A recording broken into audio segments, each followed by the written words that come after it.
Bonjour à tous. Merci d'être là.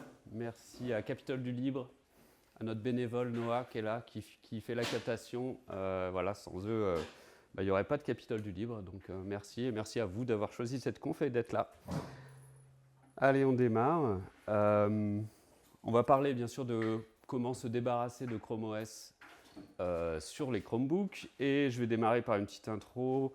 Qui je suis? Moi, je suis marié, j'ai 2 enfants et je leur fais coucou. Je travaille chez Dataiku, une société qui fait une plateforme data pour les entreprises, qui est une scale-up. Et je travaille en tant que product manager dans la partie SaaS de cette société. Voilà, j'utilise surtout LinkedIn, pas trop tous les autres réseaux. Donc si vous voulez me contacter, vous pouvez comme ça. Ce que j'aime, c'est quand j'ai du hardware, essayer d'en faire autre chose que ce qu'il a été prévu par le fabricant. Donc voilà, je fais de l'OpenWRT, je mets des custom ROM sur mes téléphones, etc. J'aime faire ça. Et donc, on va parler bien sûr de Chromebook. Un peu de pub s'il y a des Toulousains. Je fais aussi partie de l'asso Deux Pieds Deux Roues qui promeut la mobilité active. Donc si vous êtes Toulousain, n'hésitez pas à venir adhérer pour montrer que c'est important de se déplacer en vélo ou à pied. C'est parti. Avant de démarrer, si vous vous dites que vous allez acheter un Chromebook pour avoir quelque chose, avoir du matériel qui est supporté, c'est pas l'objectif. Donc il y a des fabricants qui font ça. J'en ai mis 2 là. Qui font des super machines supportées par Linux. Là, ça ne va pas être l'objectif de ce dont on va parler aujourd'hui. Deuxième point, je sais qu'on peut, il y a une sorte de virtualisation dans Chrome OS qui permet de lancer un OS Linux. Ok, mais moi je voulais plus du tout avoir Chrome OS, quoi. Donc voilà, c'est ce dont on va parler aujourd'hui. Deuxième disclaimer, on va parler de manipulation bas niveau. Il se peut que vous briquiez votre machine, donc vous serez responsable de ce que vous allez faire avec votre machine. Allez, c'est parti. On va commencer par, si vous êtes comme moi, vous voulez une machine pas chère pour quand vous vous déplacez, eh ben, vous allez regarder, si personne en a qui traîne dans vos connaissances, vous allez commencer par en chercher un sur le marché de l'occasion. Bon, voilà là un exemple d'annonce. C'est assez sommaire la description. Chromebook 314 Acer. Ok. Bon, on va regarder sur le site du constructeur, enfin de Acer. Vous voyez en haut, il y a 23 machines qui sont sous la référence Acer Chromebook 314. Ok.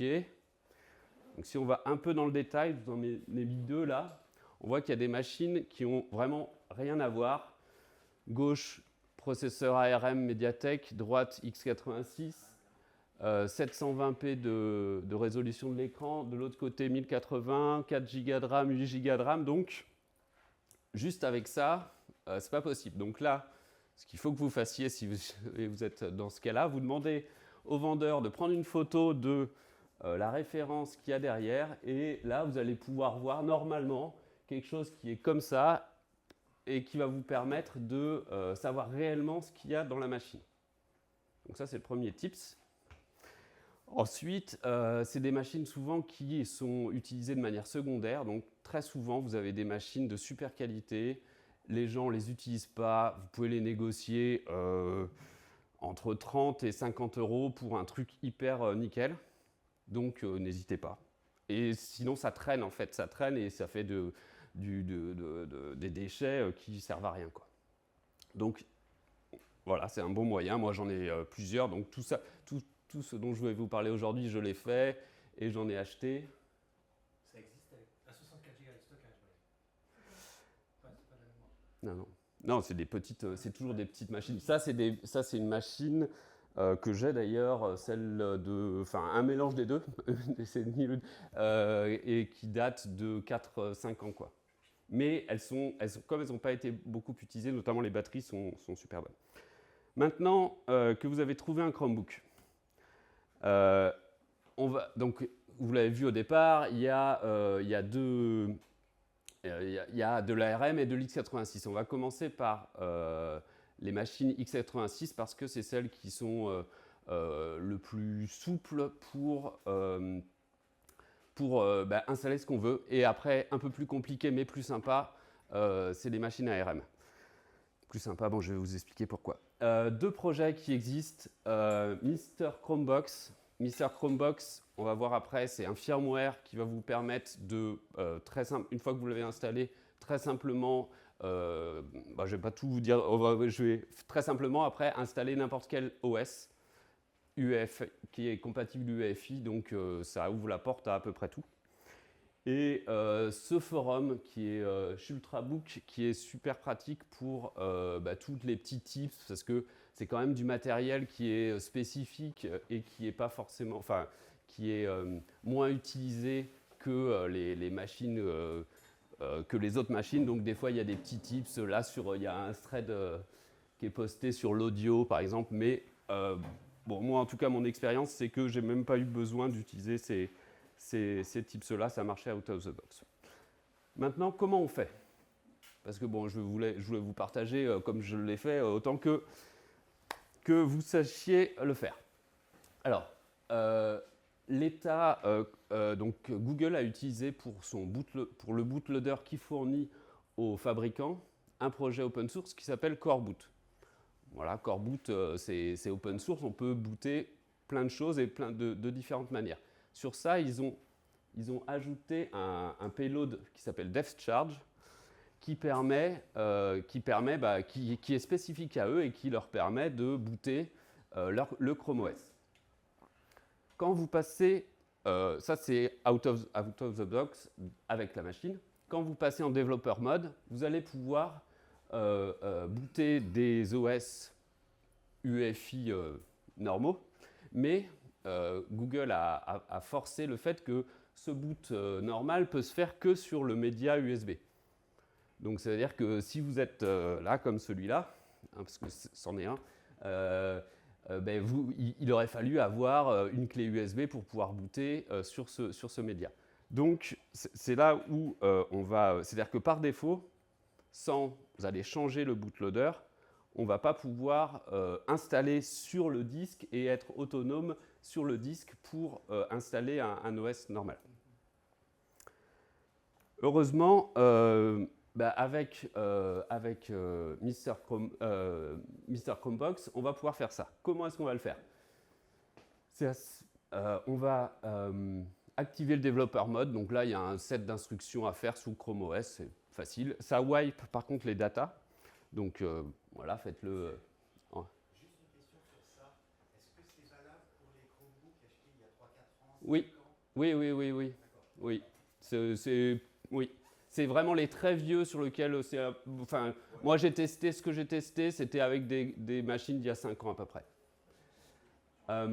Donc quand vous allez passer en developer mode, vous allez avoir un écran comme ça, et il y a une info qui est importante. Si vous ne l'avez pas, c'est le nom de la board, c'est le code name de la board, parce que chaque Chrome OS a un nom de SoC, quoi, de board.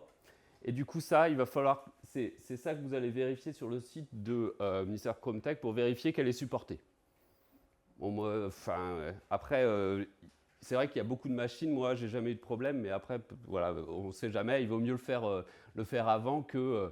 parce qu'on va voir après, on commence à ouvrir la machine, on va voir. Là, ce qu'on voit ici, donc ça, c'est la board Eve, le nom un peu commercial. Et puis, on voit que le UEFI firmware, il est supporté, donc on va pouvoir l'installer. Et le Write Protection Method, donc la méthode de protection du firmware qui a été mise par Google. Donc là, on voit qu'il y en a deux. SUSI Cable, donc ça, j'ai jamais utilisé, donc je ne vais pas en parler. Et batterie, c'est justement ça. C'est-à-dire, il va falloir désactiver la protection du firmware parce que Google se protège. Et donc, pour faire ça, il faut ouvrir le PC, le laptop, dépluguer la batterie qui est là. Hop, merde. Dépluguer la batterie, booter sur le chargeur. Et donc, quand on boot sur le chargeur, la protection d'écriture est plus là. Et là, vous allez pouvoir écrire le firmware. Et donc là, il y a l'utilitaire de Mr. Chrometech qui se lance et qui est hyper joli, hein, une belle TUI, une belle terminal UI sur lequel, là c'est off parce que le write protection est là, mais vous allez pouvoir installer le firmware UEFI. Et donc à partir de ce moment-là, vous avez un OS qui est complètement un bootloader qui permet de lancer n'importe quel OS. Et donc ça ressemble après le boot, quand vous avez ça, vous êtes content. Vous allez dans les boot options. Je ne sais pas si quelqu'un a déjà vu un core boot, c'est juste comme un BIOS normal, à part que c'est juste très simple. C'est-à-dire qu'il n'y a pas toutes les options, il y a juste choisir sur quel média on veut booter, et puis c'est à peu près tout, quoi. Et une fois qu'on a ça, et ben là, tous les ports de tous les OS possibles s'ouvrent, quoi. C'est-à-dire, à partir du moment où vous avez un OS qui est capable de vous fournir une ISO UEFI, vous êtes bon et vous pouvez l'installer sur le média USB, le booter sur le média USB et après l'installer sur votre stockage de votre PC. Ouais, on va peut-être prendre les questions après. Ouais, je préfère comme ça. Notez-la. Comme ça, je vais passer sur la partie la plus intéressante pour moi, parce que moi, en fait, j'ai commencé à m'acheter des Chromebooks parce que j'avais envie d'avoir un ordinateur portable sous ARM, parce que ARM a une consommation électrique beaucoup plus faible que les x86, du coup, quelque chose qui tient vraiment dans le temps. Je sais que les MacBooks sont ARM et peuvent être bootés sous Linux, mais bon, j'avais pas envie de mettre le prix d'un MacBook pour un truc que j'allais utiliser que de manière vraiment temporaire. Donc, ARM, la difficulté avec ARM, c'est que ce que je vous ai montré juste avant, ça n'existe pas. Donc, il va falloir s'adapter à DevCharge et au schéma de partition de DevCharge. Dans DevCharge, il y a notamment des partitions pour le kernel et le contenu de la partition, c'est une fit image, donc c'est un truc très spécifique que les packagers d'installation ne connaissent pas, quoi. Donc il va falloir le faire. Et donc, moi, le projet que j'ai trouvé le plus intéressant, qui est celui sur lequel ça a marché, alors il y en a un autre qui s'appelle Postmarket, mais moi, j'ai pas été séduit par Postmarket parce qu'il y avait des bugs dans le kernel, donc ça marchotait, ça bootait, mais l'expérience n'était pas super. Velvet OS, c'est vachement plus mûr. Donc, qu'est-ce que c'est ? C'est un projet qui a une toolchain de build de kernel et d'OS, d'abord du kernel et puis après d'OS Debian, qui fournit aussi des binaires et qui sont supportés pour plein de boards différentes. Donc, je ne sais pas si vous vous souvenez, tout à l'heure, je vous ai dit, quand on a l'écran de vérification d'OS, là, on regarde quel est le nom de la board. Donc ça, c'est un QQI, par exemple. Et du coup, il y a vraiment beaucoup de boards sont supportés. Donc, c'est assez simple. Alors, comment est-ce qu'on va faire ? Les deux premières étapes, elles sont identiques. Par contre, il y a une mise à jour des Google Binary Blob. Pourquoi ? C'est parce que ces machines-là, la gestion de l'énergie, quand elles ne sont pas pluguées, prend de l'énergie sur la batterie. Il n'y a pas, vous savez, les petites piles qu'il y a dans les piles 20 à 32 qu'il y a sur les cartes mères. Si la batterie se vide, ce qui est le cas parce que par exemple, pour que quand vous ouvriez le laptop, ça s'allume, ça consomme un peu de batterie. Donc si vous laissez votre Chromebook dans le tiroir pendant un mois, la batterie va se vider et en fait, le fait d'être en développeur mode va s'enlever.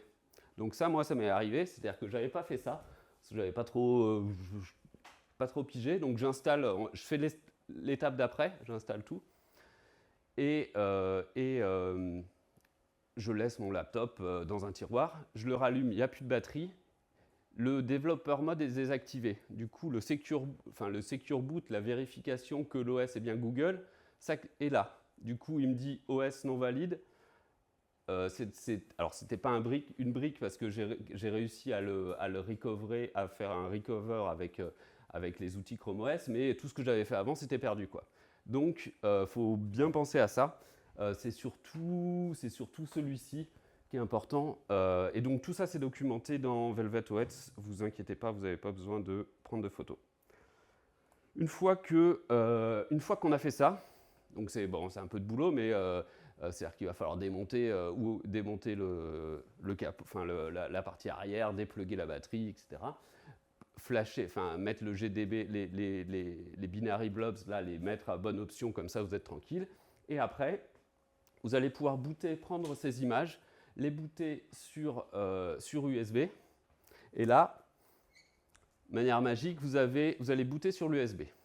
Donc déjà là, vous avez un OS Linux sur votre ARM.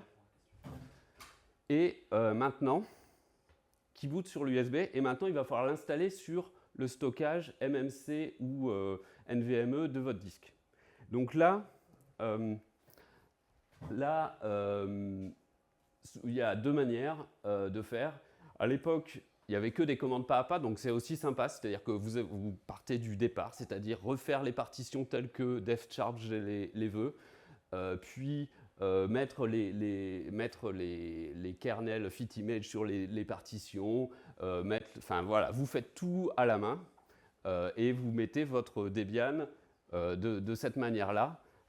Donc c'est intéressant parce que ça fait repartir de la base quelque part et puis apprendre des trucs. Il y a aussi un script qui a été ajouté depuis, auquel j'ai participé pour automatiser l'installation. Donc là, c'est une fois qu'on a booté donc sur le média USB, il y a un petit script vt-install, on lui donne le pass, le device bloc sur lequel on veut installer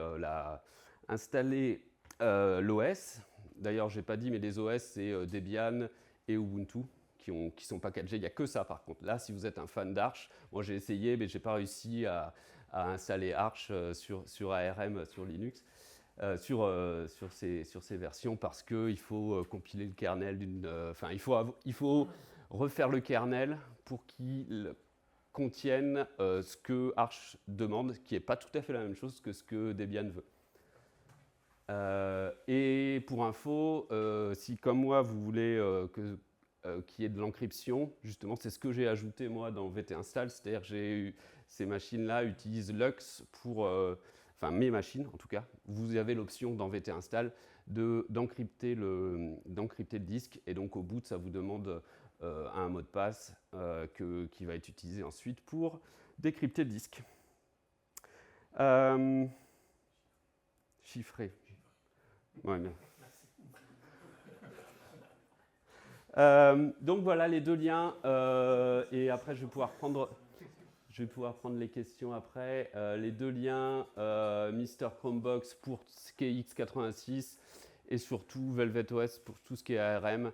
Et encore une fois, moi je trouve que c'est plus intéressant. Enfin, les machines x86, il y en a plein, que pas forcément des Chromebooks, donc c'est pas très exotique. Par contre, avoir un laptop ARM, ça c'est plus classe.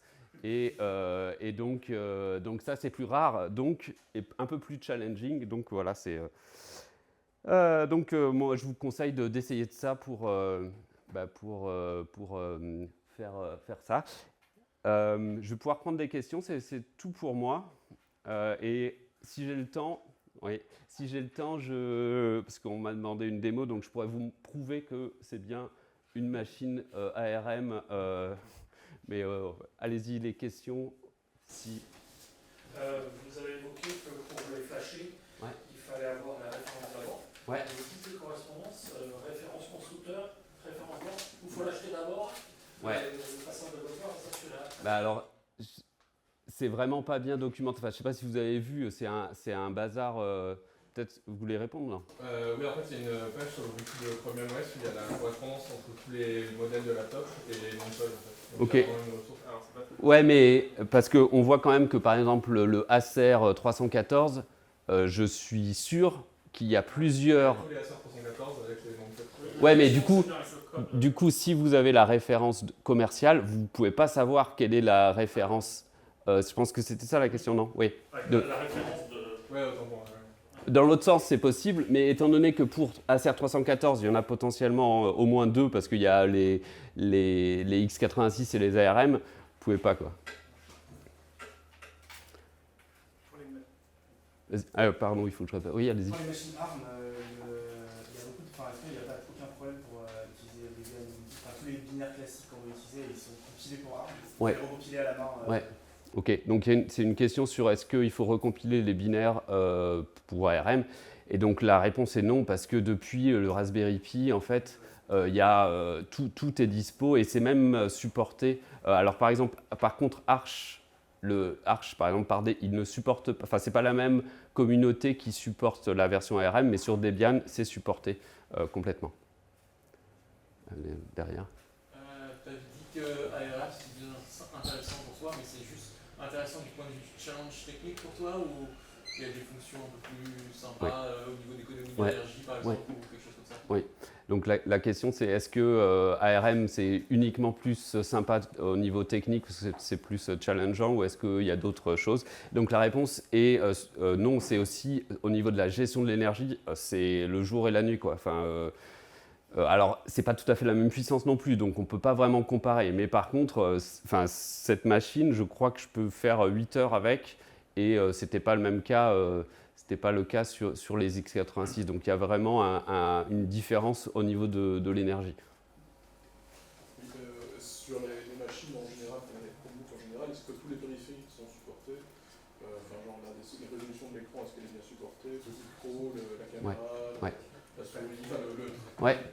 Donc la question est est-ce que les devices sont supportés, tous les devices, tous les périphériques? Donc ça, moi j'ai jamais eu de problème, donc même la caméra là, ce qui ne fonctionnait pas à un moment, par exemple, c'est ce que je suis en train de faire actuellement, c'est la projection. À un moment, elle ne fonctionnait pas sur des kernels un tout petit peu plus vieux. C'est être capable de d'avoir un deuxième écran. Mais sinon, moi j'ai pas vu. Alors là-dessus, Postmarket, qui utilise quand même des kernels assez proches. Donc Postmarket, sur chaque page de device, ils disent ce qui fonctionne et ce qui ne fonctionne pas. Mais en fait, étant donné que, c'est vrai que je ne l'ai pas dit ça, étant donné que Chromium est basé sur Linux quand même, c'est un kernel Linux que Chromium utilise. Du coup, on peut dire la même chose des devices Android, mais il y a la moitié Oui. trucs qui sont passés pour. Oui. Donc bon, en tout cas, moi, ce que j'ai vu, j'ai jamais eu de problème. À part, je vous dis ça là, la capacité à avoir un deuxième display. Maintenant, ça marche, la preuve. Mais voilà. Sinon, non, j'ai pas vu trop de problèmes. Sur la même question, est-ce qu'il en a de même du clavier qui est spécial sous Chrome OS, avec les touches spéciales? Ah oui, les touches spéciales, en fait. Donc là, la question, c'est sur les touches spéciales. Les touches spéciales, en fait, c'est juste des F1, F2, F3, etc. Donc là, typiquement, sous LibreOffice, pour arrêter, c'est F5. Moi, c'est pas écrit F5, mais c'est la 5e, donc je fais Shift F5 et voilà, et ça revient, quoi. Donc voilà, c'est juste. Oui, ça y est déjà. Ça y est par défaut. Oui. Vous avez dit où Debian Dernière question, ouais, ou peut-être, oui. Debian et Ubuntu, il y a ces flavors aussi, Ubuntu Mate, des choses comme Donc ça, il faut utiliser. La question, c'est est-ce qu'il y a des flavors d'Ubuntu? Donc il y a une flavor de base très légère, basée sur XFCE. Et après, c'est à vous de changer le desktop environment si vous voulez. Mais c'est des choses. L'image par défaut, elle est très simple, très basique. Et après, si vous voulez, il y a d'ailleurs de la doc dans Velvet OS qui dit comment passer à un autre. Mais c'est standard, ça. C'est complètement standard, pas du tout spécifique à ARM. Est-ce qu'il y a une dernière? Non, c'est bon. Allez. Les ARM, c'est 32 et 64 ou... C'est du 64. Alors, sauf si vous allez dans des très très vieux, il y a de la RM32 sur des devices hyper vieux, mais là, sur tout ce qui est 50, tout ce qui est pas trop, je sais pas, à 5 ans ou quoi, c'est... Bon, allez. Pour les batteries, je croyais qu'elles s'abîmaient si on les utilisait pas. Comment ça se fait que les trucs qui restent dans les placards, ils ont encore de la bonne batterie? Alors, une question sur les batteries, le fait qu'elles restent dans les placards, ouais, et qu'elles s'abîmeraient, là, je ne sais pas. Bon, en tout cas, voilà, les devices que j'ai eus, il y a un moyen sous Linux d'avoir le statut de la batterie. Et, voilà. Et du coup, ça, moi, j'ai fait ça pour voir, et j'étais à 80%, alors que c'était un truc d'il y a 5 ans, quoi. Donc, merci.